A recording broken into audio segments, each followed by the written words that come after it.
wassalatu wassalamu ala rasulillah. Rabbi shrah li sadri wa yassir li amri wahlul 'uqdatan min lisani yafqahu qawli. Falëndrimi qoftë Allahut azza wa jall, salavat dhe selamet e dërguar pejgamberit sallallahu alaihi wasallam, familjes së tij të ndershme, shokëve të tij besnik dhe gjithë atyre që e pasuan dhe ndjekin rrugën e tij me të mirë deri në ditën e gjykimit. Vazhdojmë me shpjegimin e jetës së të dërguarit të Allahut Muhammedit sallallahu alaihi wasallam, ku kemi arritur tek dersi me radhë i cili quhet besatimi i dytë në Aqaba apo besatimi i madh. Pra kjo është ligjërata apo dersi që do të shpjegojmë sot me lejen dhe ndihmën e Allahut subhanahu wa taala. Në dersin paraprak folëm për besatimin e parë, ndërsa sot do flasim për besatimin e dytë apo besatimi i madh, siç e kanë njohur disa nga dietarët islam. Sa i përket besatimit të dytë, vëllezër të nderuar, kur kishte kaluar apo kishte hyrë viti 13 i pejgamberllëkut, që pejgamberi sallallahu alaihi wasallam ishte dërguar, atëherë nga Medinja e ndryshme kishin ardhur një delegacion prej 300 vetave për ta kryer haxhin. Nga se e dini, haxhi është kryer edhe para ardhjes së pejgamberit sallallahu alaihi wasallam, apo prej kohës së Ibrahimit alayhi salam deri tek pejgamberi sallallahu alaihi wasallam, haxhi ka qenë i njohur tek arabët, vetëm se Allah ju nderoj sa i përket haxhit se si e kanë kryer arabët, na tregon pejgamberi sallallahu alaihi wasallam se e kanë kryer të zhveshur. Edhe kur janë kthyer të shtëpiat e tyre nuk kanë hyrë prej derës, mirë po janë fut prej kulma ose prej mureve kështu me radhë. Pra kanë qenë ignorancë dhe devijim të qartë. Dhe në këtë vit pra vjen një delegacion nga Medina e ndryshme në Mekë, pra për në haxh, prej 300 vetave. Mirë po në mesin e këtyre 300 vetave, 75 prej tyre ishin prej muslimanëve. Dhe këtij delegacionit i printe Abdullah ibn Ubay ibn Seluli, pra që kishin ardhur në Mekë për ta kryer haxhin, ndërsa këta 75 burra prej muslimanëve kishin ardhur për ta taku pejgamberin sallallahu alaihi wasallam, dhe si që kemi shpjeguar në besatimin e parë të Aqabes, se e kanë lënë një takim mu taku me pejgamberin sallallahu alaihi wasallam. Shumica e këtyre vëllezër të nderuar, apo thuaj se gati të gjithë, nuk e kishin takuar pejgamberin sallallahu alaihi wasallam dhe nuk kishin dëgjuar prej tina drejt për drejt. Po ata kishin dëgjuar për pejgamberin sallallahu alaihi wasallam, mirë po nëpërmjet mësuesit e tyre Musab ibn Umairit, e jo pejgamberit sallallahu alaihi wasallam, nga se nuk e kishin parë.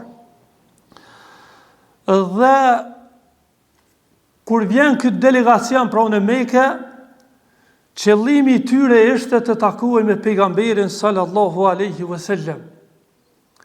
Pra të takohej me të dërguarin e Allahut Muhammedin sallallahu alaihi wasallam. Ata vëllezër të nderuar nuk ishin në dijeni se me çka do i urnante pejgamberi sallallahu alaihi wasallam, dhe as nuk e dinin se çfarë do kërkonte pejgamberi sallallahu alaihi wasallam prej tyre. Në besatimin e parë në Aqaba, krejt çfarë kishte kërkuar pejgamberi sallallahu alaihi wasallam nga ta ishte që Allahu xhella wa ala mos i shoqërojnë askën në adhurim, pra mos i bëjnë shirk.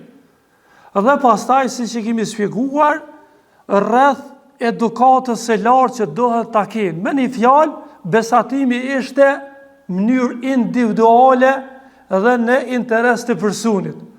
Ndërsa besatimi i dytë në Aqaba nuk do jetë më në interes të individit, mirë po do jetë në interes të umetit, pra do jetë besatim i madh dhe do jetë shumë besatim i rëndësishëm sa i përket do më hangë kësaj bese që do marrin nga pejgamberi sallallahu alaihi wasallam. Para se të vinin, shikoni sahabet apo ansarët vëllezër të nderuar, se sa shumë e kanë dashur pejgamberin sallallahu alaihi wasallam dhe se si kanë ecë me kry punë për kauzën e islamit dhe me ndihmu pejgamberin sallallahu alaihi wasallam, edhe për ato gjërat e cilat ende pejgamberi sallallahu alaihi wasallam nuk u kishte kërkuar atyre. Prandaj transmetohet nga Jabir ibn Abdillah, i cili ka thonë, pra ju ka thonë ansarëve, deri kur ne do e lëm pejgamberin sallallahu alaihi wasallam të bredh në përkodrat e Mekës, apo të ikë të përndjekët dhe të përsukutuhet e kështu me radhë. Pra vetë fakti kjo ndjen nga ana e tij me kuptue imanin e fortë që e ka pas në zemër dhe dertin dhe gajlen për me ndihmu pejgamberin sallallahu alaihi wasallam dhe se si me gjetë rrugën për me ndihmu pejgamberin sallallahu alaihi wasallam. Pra nga kjo fjale Jabir ibn Abdillah radiallahu anhu e vërejnë vëllezër të nderuar se si sahabet kanë ecë me ndihmu pejgamberin sallallahu alaihi wasallam edhe para se pejgamberi sallallahu alaihi wasallam të shkonte tek ata dhe në mesin e tyre. Pra me plot kuptimin e fjalës së ansart kanë qenë ndihmtar të fesë së Allahut azza wa jall. Dhe kanë qenë ndihmtar të pejgamberit sallallahu alaihi wasallam. Ata nuk kanë mendu vetëm për veten e tyre, mirë po kanë mendu për pejgamberin alayhis salam, kanë mendu për vëllezërit e tyre, kanë mendu për islamin dhe muslimanët, dhe tamam siç i përshkruan Allahu xhelle u ala në Kur'an, wa yu'thiruna ala anfusihim walau kana bihim khasasa, dhe i kanë dhënë përparësi domthon vetes së tyre në këtë rast për qëllim vllaut të tyre, edhe pse ata kanë pas nevojë dhe kanë pas domthon janë kam miftiaxhi dhe më të mëdha domthon për veten e tyre. Prandaj si do i takon të pejgamberi sallallahu alaihi wasallam këta njerëz vëllezër të nderuar? Dhe çysh do jetë takimi me këta burra? Kur se pari takimi do ishte në Mekë, Mekë në atë ku ka qenë qytet i vogël. Pastaj ti do i takosh ata në kallaballakun e madh, pra në kohën e haxhit. Pastaj ti do ju vendosush atyre kushte për të cilat nuk do jenë sikur sa ato kushtet në besatimin e parë në Akabe. Mirë po do jenë kushte më të rënda, do jenë më të vështira. Po pejgamberi sallallahu alaihi wasallam do jetë ai i cili do vendos kushte dhe do ju kërkon këtyre njerëzve për me i realizuar. Pra si do arrihet ky takim? Dhe si do realizohet ky takim kur i gjithë u dashkë të realizohej pa u hetu domethënë pej askujt pej mushrikëve, domethënë që banonin në Mekë, e që ishin domethënë torturuesit e pejgamberit sallallahu alaihi wasallam, apo ata që mundonin dhe torturanin pejgamberin sallallahu alaihi wasallam. Pra si do takohet me ta pejgamberi sallallahu alaihi wasallam? E para vëllezër të nderuar, pejgamberi sallallahu alaihi wasallam si e përgatiti këtë takim? Pejgamberi sallallahu alaihi wasallam gjën e parë që veproi ishte që vendosi që të jetë dita e takimit, dita e 13 e Dhulhijhes. Pra dita e 13 është dita e fundit e kryerjes së haxhit dhe pastaj haxhit kthehen nëpër shtëpiat e tyre dhe vendet e tyre dhe viset e tyre. Pra vetë fakti vëllezër të nderuar se dita e 13, kjo me kuptu strategjinë e fortë që ka përdorur pejgamberi sallallahu alaihi wasallam. Pse ka vendosur bashkë në këtë ditë mu taku? Për arsye se edhe nëse hetohet dhe vrehet, atëherë do ishte dita e shpërndarjes së haxhive, kryerjes së haxhit, dhe do ishte rujtja vetë atyre haxhilerëve dhe muslimanëve të cilët kishin ardhur. Prandaj një aspekt i siguroi pejgamberi sallallahu alaihi wasallam, ata që nëse hetohen prej anës së mushrikëve, të mos kapen, pastaj të torturohen e të luftohen dhe të mbyten e kështu me radhë. E dyta vëllezër të nderuar, pejgamberi sallallahu alaihi wasallam zgjodhi që takimi me këtë delegacion dhe me këta musliman të jetë mesi natës. Pra as mos të jetë pjesa e parë e 1/3 natës, po as mos të jetë pra 1/3 e fundit. Nga se në këtu dy kohë ka mundësi njerëzit me kohë zgjutë. Mirë, po koha kur më së shumti njerëzit janë gjëmë, pra është mesi i natës. Prandaj pejgamberi sallallahu alaihi wasallam vendosi që koha e takimit të jetë në mesin e natës, pra kur shumica e njerëzve do jenë në gjëmë. Pastaj pejgamberi sallallahu alaihi wasallam vendosi që ky takim të bëhet në qafmalen e Akabes. Pra që ishte pjesa e fundit ku të haxhit dhe delegacionet të cilët kishin ardhur në haxh nuk i kishin vendosur askush prej tyre tendat e tyre.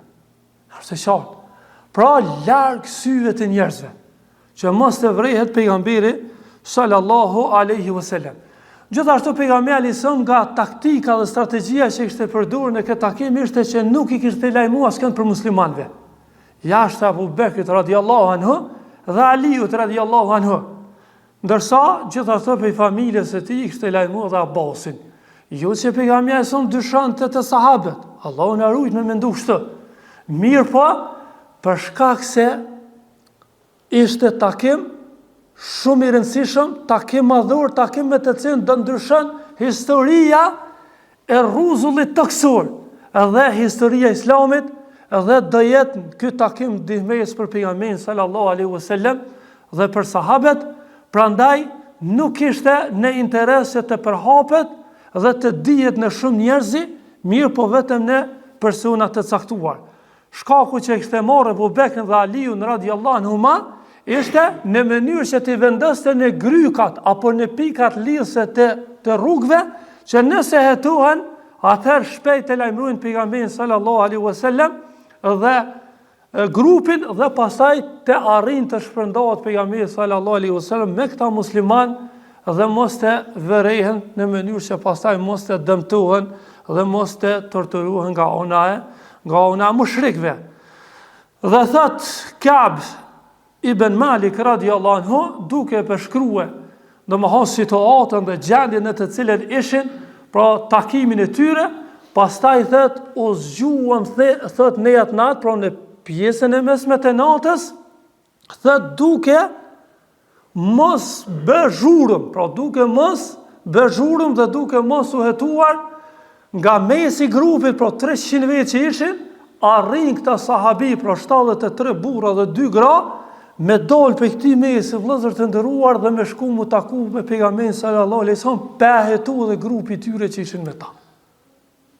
Në një kohë kur s'ka pas telefon, në një kohë kur s'ka pas internet, në një kohë kur s'ka pas rrjete sociale për me lajmëru njëri tjetrin, mirë po ka qenë imani i tyre i fort në Allahun xhelalu ala dhe bindja se janë në hak në rrugën e vërtet dhe bindja se duhet ndihmohet ky pejgamber dhe rruga e tij. Prandaj edhe i morën sebebe dhe mbështetën Allahun dhe ndihmuan pejgamberin sallallahu alaihi wasallam. Prandaj pasi që shkojnë në takim me pejgamberin sallallahu alaihi wasallam, atëherë mbledhja fillon dhe bisedimet me pejgamberin alayhis salam dhe me këtë grup prej ansarëve fillojnë. Pra kjo bisedë vëllezër të nderuar dhe ky mezhlis që ka bëu pejgamberi sallallahu alaihi wasallam, me të vërtetë ka qenë mezhlis i bereqetshëm dhe i bekuar. Nga se në këtë kohë që e kanë zhvilluar këtë mezhlis dhe këtu bisedime me pejgamberin sallallahu alaihi wasallam, këta ansar e kanë ndryshuar historinë e rruzullit të kësur. Paramenoni vëllezër të nderuar, nëse shtruhet pyetja shembull, ku ishte në këtë kohë Ebu Gjehli? Pra ai që i vinin torturat pejgamberit sallallahu alaihi wasallam. Ku ishte Umej ibn Khalaf? Ku ishte Umeja? Ku ishte Abu Lehebi? Ku ishin jahudit që futet? Ku ishte Kisraja? Ku ishte Cezari? Po ku ishin superfuqit më të mëdha që ekzistonin atë kohë?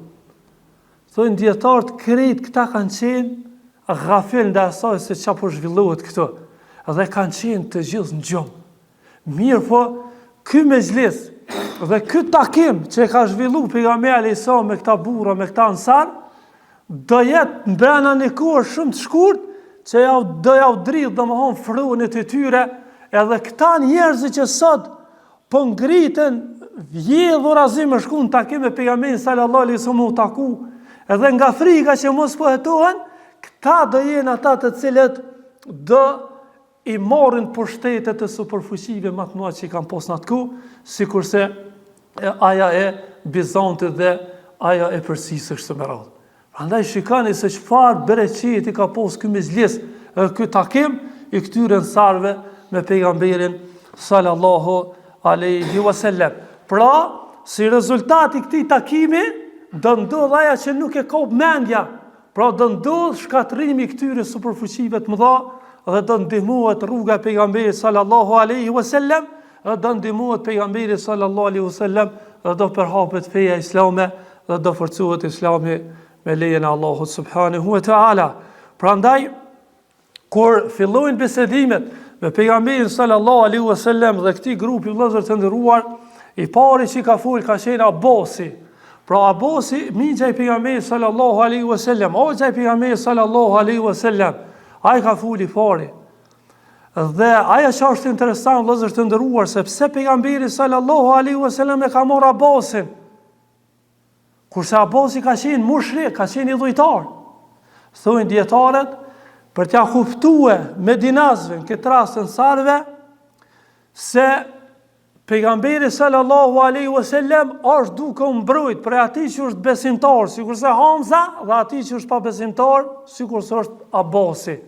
Pra, prej familjes së tina. Kjo është pikë shumë e rëndësishme mu kuptue, domethënë veçantin si biseda kur bëhet për mu ndihmu pejgamberi sallallahu alaihi wasallam. Dhe Abasi vëllezër të nderuar i ka thonë ensarve me shprehjen ja ehle Khazraj, ka thonë o Khazrajas. Kështu janë thirrë domethënë fiset që kanë jetuar në Medinë, fisi Efse dhe Khazraj janë njoftë domethënë si Khazrajët e Medinës.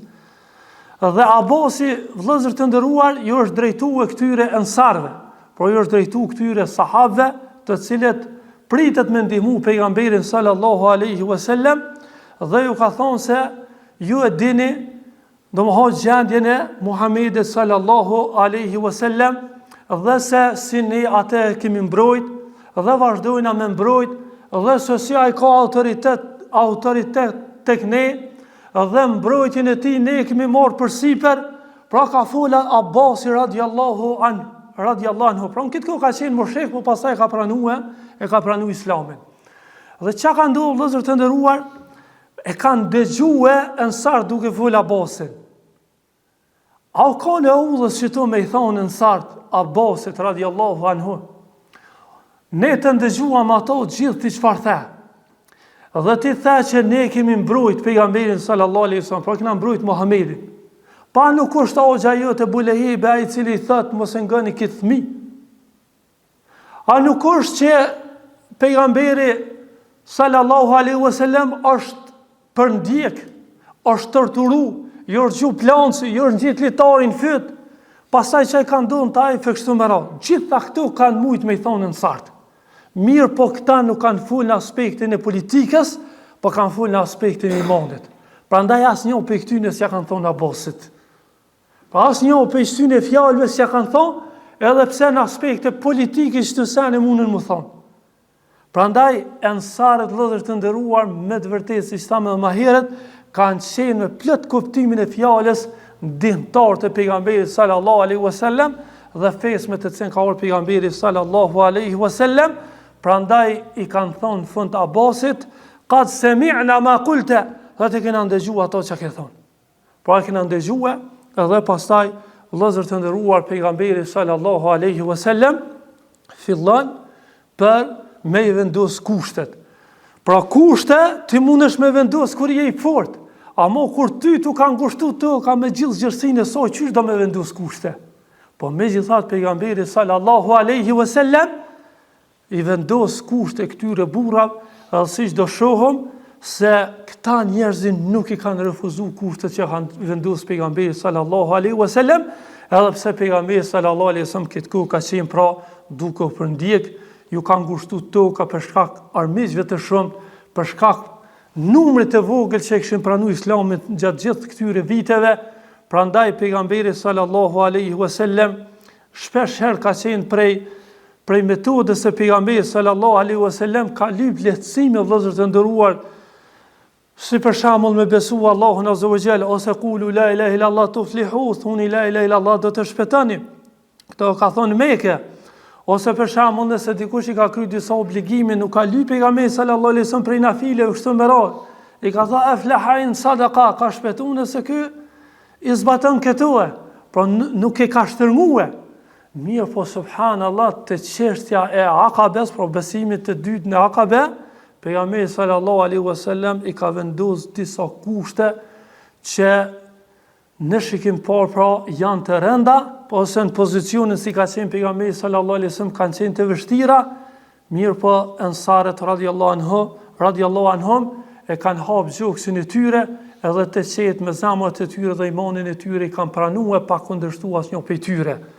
E cilat janë këto kushte vëllezër të nderuar që i ka lyp pejgamberi sallallahu alaihi wasallam, dhe çfarë besatimi ka lyp pejgamberi sallallahu alaihi wasallam këto? E para prej tyre ka qenë që ma japni besatimin se do të ndëgjoni në çfarë do rrethona. Pra çfarë do rrethona përfshin sikur kur jeni në rahati, pra sikur kur jeni keni vullnet, ku jeni mirë në mirëqenie kështu me radhë, dhe sikur kur jeni domthonë në vështirësi. Sa i përket kur jeni në rahati dihet, ama kur jeni në vështirësi, sahabët e pranojnë pa me dyshje. Pra ansarët e pranojnë këtë kusht dhe këtë besatim ndaj pejgamberit sallallahu alaihi wasallam. E dyta, pejgamberi sallallahu alaihi wasallam kërkon nga sahabët apo nga ansarët që të shpenzojnë nga pasuria e tyre sikur kur janë të shlirë, edhe sikur kur janë në vështirësi. Pra kur je i shlirë po dihet, ama kur je në vështirësi, pra edhe në këtë gjendje duhesh me ndihmue pejgamberin sallallahu alaihi wasallam. Pra kjo është kushti i dytë. Kushti i tretë që e vendosi pejgamberi sallallahu alaihi wasallam ishte që të urdhëroni për të mirë dhe të ndaloni nga e keqja, duke mos ju friksuar kërcënimit të asnjë kërcënuesi. E katërta, e urdhëroi pejgamberi sallallahu alaihi wasallam që të zbatojnë urdhrat e Allahut subhanahu wa taala dhe të kryejnë obligimet e Allahut subhanahu wa taala, dhe e pesta urdhëroi pejgamberi sallallahu alaihi wasallam këta ansar që ta ndihmojnë pejgamberin sallallahu alaihi wasallam dhe ta mbrojnë pejgamberin sallallahu alaihi wasallam ashtu siç i mbrojnë familjet e tyre, dhe si shpërblimi i gjitha kësaj ishte se për ta do ishte xheneti i Allahut subhanahu wa taala.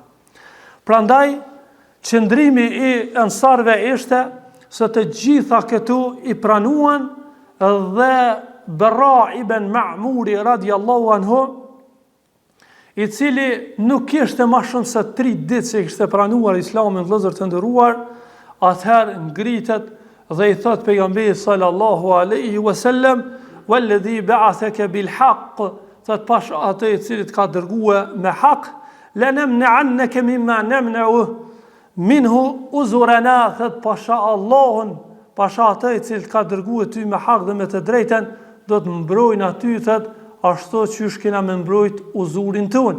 Por uzurin tonë është për qëllim gratë tona, familje tona dhe rrethin tonë, edhe ja japin besatimin pejgamberit sallallahu alaihi wasallam. Pra, imagjinoni vëllezër të nderuar, ky burr, pra Bara ibn Ma'mur radiallahu anhu, nuk kishte 3 ditë që kishte pranuar Islamin. Sa i ri ka qenë Islam. 3 ditë që kishte ardhur, kishte kaluar për kufrit në Islam. Mirë po, Allahu azza wa jalla ja kishte ndriçuar zemrat sahabëve dhe i kishte zgjedhur ta njerëzit që ta ndihmojnë pejgamberin sallallahu alaihi wasallam. Ndërsa Abbas ibn Ubada radiallahu anhu donte të dinte që e kanë kuptuar ansartë vizionin qartë. Po e kanë kuptuar qartë qëllimin se çka po kërkon pejgamberi sallallahu alaihi wasallam. edhe kishte folë dhe kishte thonë se a jeni të qartë, pra a keni vizionin e qartë, a jeni duke di se çfarë besatimi jeni duke dhënë, pra ai deshte me ju thonë se a jeni të e kuptu se këtë besatim që e keni dhënë, keni me hinë luft me të bardhin dhe me të kushin, pra me arabet dhe ju arabet, dhe kanë me ju luftu të gjithë njerëzit. Dhe kjo luft, do më ky besatim, jap me kuptu se ju ka mundësi keni me humbë pasurinë e juve, edhe keni me humbë lider dhe prisat e juve, dhe ka mundësi ju me pësu vetë dhe familjet e juve, prandaj a jeni të vetëdijshëm se çfarë jeni duke dhënë besatimin. Dhe pastaj përgjigjen e nsart se ne jemi domethënë të vetëdijshëm se çfarë jemi duke pranuar, dhe ne do mbrojmë pejgamberin sallallahu alaihi wasallam, dhe pastaj ansarët ngriten dhe ja dhojnë besatimin pejgamberit sallallahu alaihi wasallam, dhe i thojnë pejgamberit sallallahu alaihi wasallam se çfarë është çmimi i asaj që do goditmi ne domthon këtë rrugë. Pra nëse goditëm veten tonë, ose në familje tonë, ose të prisa tonë, ose të pasuria jonë kështu me radhë, dhe pejgamberi sallallahu alaihi wasallam u thot lakumul janna, për ju do jetë xheneti i Allahut subhanahu wa taala. Pra sa mirë është ajo tregti vëllezër të nderuar që e bën besimtarin këtë dynja, që ti e jap një besatim këtë dynja, dhe pastaj si shpërblim i atij besatimi me kon xheneti i Allahut subhanahu wa taala. Allahu na mëson xhenetet e tina. Prandaj sahabët i thonë pejgamberit sallallahu alaihi wasallam apo në këtë rast ansarët, obsut yadaka ya Rasulallah, thot shtrije dorën e i dërguar Allahut, dhe shtrin dorën pejgamberit sallallahu alaihi wasallam, dhe pastaj ja dhon besatimin për këto kushte që i kërkon pejgamberi sallallahu alaihi wasallam, dhe pastaj thot Jabir ibn Abdillah radhiyallahu anhu, thot dhe pastaj u ngritëm një nga një dhe ja dham besën pejgamberit sallallahu alaihi wasallam. Pasi që japet ky besatim në Aqaba, atëherë pejgamberi sallallahu alaihi wasallam i zgjedh 12 burra, apo ju thot fisit Efs dhe Khazraj që të zgjedhin 12 burra prej tyre, dhe 9 zgjedhin nga fisi Efs, kurse 3 zgjedhin nga, domethënë 9 zgjedhin nga Khazrajazit, kurse 3 nga Efset, edhe bëhen 12 burra, dhe këta do jenë prisit e tyre në mungesë të pejgamberit sallallahu alaihi wasallam. Pra këtë e boi pejgamberi sallallahu alaihi wasallam që rastisht nëse do ndodhte që do të kenë ata mosmarrveshjen mes tyre, atëherë të kthehen tek këta prisat për me zgjedh problemet e kështu me radhë, dhe këta prisat do jenë domosdoshmë të lidhur me pejgamberin sallallahu alaihi wasallam, dhe pejgamberi sallallahu alaihi wasallam u thot këtyre burrave dhe u thot këtyre muslimanëve se ju jeni në pozitën e hawarijunëve, pra shokëve dhe ndihmtarëve të Isait alayhis salam. Pra ashtu që kanë qenë ata në kohën e Isës alayhis salam ndihmtarë, dhe që ka përmend Allahu xhelalu ala në Kur'an se kanë qenë ndihmtarë të Isës alayhis salam, pra ju jeni në pozitën e tyre. Pra sa bukur kur përshkruhet i miri me të mirët me ata që i don Allahu subhanahu wa taala, edhe kështu vëllezër të nderuar, arrin pejgamberi sallallahu alaihi wasallam, pra që në brendësinë e vendit të shtetit ku po luftohet, pra qafirave, mushrikëve të Mekës, arrin pejgamberi sallallahu alaihi wasallam të merr besatimin prej këtyre burrave, dhe në mesin e këtyre kushteve ishte pra që pejgamberi sallallahu alaihi wasallam të kalon në Medinë dhe të shkon në Medinë dhe ta zgjedh Medinën, pra si vend të davetit dhe vend të ngritjes së shtetit islam e kështu me radhë.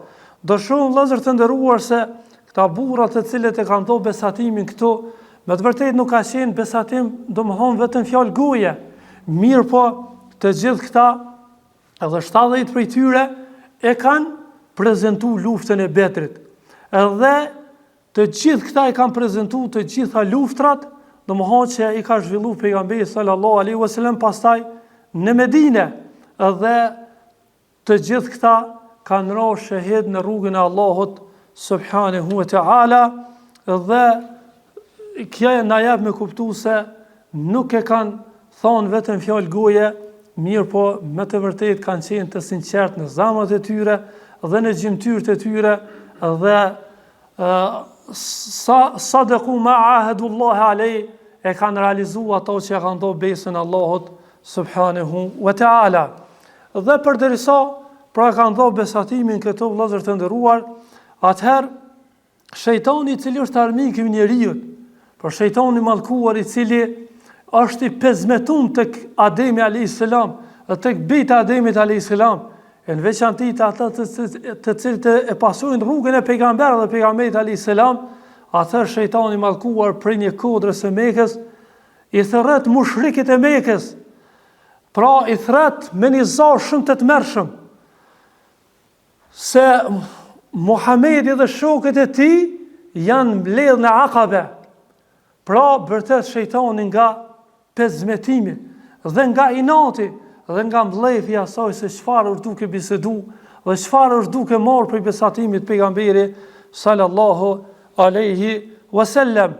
Dhe pastaj pejgamberi sallallahu alaihi wasallam si transmeton Ka'b ibn Malik, thot pasi që ja dhan besën pejgamberit sallallahu alaihi wasallam, thot sarakha shejtanu, thot bërtiti shejtani mallkuar prej kokës se kodrës së Akabes dhe i thirri mushrikët e Mekës se Muhamedi sallallahu alaihi wasallam është duke mbajtur mbledhje, pra kundra jush, juve për me ju luftu dhe juve për me ju shpartallu kështu me radhë. Dhe pastaj pejgamberi sallallahu alaihi wasallam urdhën që grupi të shpërndahet. Mirë po Abbas ibn Ubada radhiyallahu anhu i thot pejgamberit sallallahu alaihi wasallam, thot ja Rasulullah, nëse na urdhën ti, atëherë ne do luftojna këtu. Edhe shpatat tona do nxjerrën për të luftuar, domethënë mushrikët e Mekës. Dhe pejgamberi sallallahu alaihi wasallam thot jo, nga se nuk ishte në interes se të luftoshin ata, dhe nuk ishte marrë pejgamberi sallallahu alaihi wasallam besatim se të luftojnë minna. Dhe këtu shihet gjithashtu sinqeriteti i Abbas ibn Ubadës radhiyallahu anhu se kanë qenë të sinqert në ato që kishin dhënë për besatimin ndaj pejgamberit sallallahu alaihi wasallam, dhe pejgamberi sallallahu alaihi wasallam u kishte thënë që unë lam u'mar bidhalik, nuk jam urdhëruar me këtë, pra nuk jam urdhëruar që të luftoj këto tukan i dobet dhe të konë në mesin e armikut në Mekë. Pra nuk ishte dhënë urdhën nga Allahu subhanahu wa ta'ala, dhe pas kësaj që ndëgjojnë mushrikët e Mekës, e ndëgjojnë domethënë britmen e shejtanit të mallkuar, atëherë vrapojnë me nxitim dhe me shku me e zbulu grupin. Mirë po pejgamberi sallallahu alaihi wasallam e kishte urdhëruar grupin që të shpërndahet dhe ansarët dhe këta musliman kishin arritur të shkojnë shpejt në kamp, pra me nxitim, dhe pastaj kishin ra se gjaja kanë qenë të fjetur, dhe pastaj shkojnë grupi mushrikëve të Mekës dhe flasin me Abdullah ibn Ubej ibn Seluli, i cili ishte koka apo udhëheci i tyre, dhe ata flisnin me Abdullah ibn Ubej ibn Selulin, ndërsa Abdullah ibn Ubej ibn Seluli nuk kishte ndjeni, pra nuk kishte ndjeni se grupi kishte dalë, kishte shku, kishte realizu takim, ishin kthyer dhe ai nuk i kishte hetuar. Prandaj sahabët i ndëgjonin bisedën e mushrikëve të Mekës me Abdullah ibn Ubej ibn Selulin dhe shikonin njëri tjetrin domosdoshmë me shikim të habitshëm. Thuaj se s'ka ndodhur asgjë. Dhe kështu realizohet domosdoshmë urdhri i pejgamberit sallallahu alaihi wasallam dhe arrihet qëllimi, dhe pastaj me zbardhjen me lindjen e diellit, atëherë fillojnë mu kthy haxhilerët në shtëpiat e tyre, dhe vëllezër të nderuar, pra u realizoi urdhri i pejgamberit sallallahu alaihi wasallam dhe mushrikët e Mekës pasi kthehen në shtëpiat e tyre, pastaj e zbulojnë se një mend ka ndodhur takimi, mirë po tash është e vonë për ta, fillojnë me i përndjek, mirë po është e vonë, kthehen ansarët, dhe ky pra është viti 13 apo viti para, domethënë viti i përgatitjes, ku pejgamberi sallallahu alaihi wasallam vetëm se do ja mësonte Medinën së ndritshme, Medinës së bekuar, dhe pastaj do bënte hijret në Medinë, dhe me kaq përfundon domethënë besatimi i dytë në Akabe, apo besatimi i madh, dhe e realizon pejgamberi sallallahu alaihi wasallam këtë qëllim. Prandaj vëllezër të nderuar, si përfundim e pa ta ndëgjuar një dietar pra Abu Ishaq el-Huvejnin, Allah e pasmëshirue, se si e ka shpjegue, thot sikur vallahi, sikur ti kishëm vetëm 72 burra, sikur se këta ansara si ka qenë këtu, thot do ndryshonte historia e muslimanëve për mirë. Pra shikane, këta 72 burra kanë bërë që mund ndryshu historia e Islamit. Edhe me kthy, ndihmën ndaj Islamit, edhe me ndihmu kauzën e Islamit, edhe me ndihmu pejgamberin sallallahu alaihi wasallam dhe fenë e tij. Pra nuk lypet nga njëherë numër i madh, mirë po lypet me kanë sinqert me Allahun, Allahun apo tyne, lypet me bo diçka sinqerisht për hir të Allahut subhanahu wa taala, sipas urdhit të Allahut dhe sunetit pejgamberit sallallahu alaihi wasallam, me mençuri dhe urtësi dhe duke ndihmuar fenë Allahu xhela wala. Allah na bëj pendimtarë të fesë Allahut, Allah na bëj pe pasuesët pejgamberit sallallahu alaihi wasallam. Allah na takof me këta ansar në xhenetet e Allahut. Allah na takof me pejgamberin sallallahu alaihi wasallam në xhenetet e tina. Allah e shpërblef me xhennet. Aqulu qawli hadha astaghfirullahi wa lakum.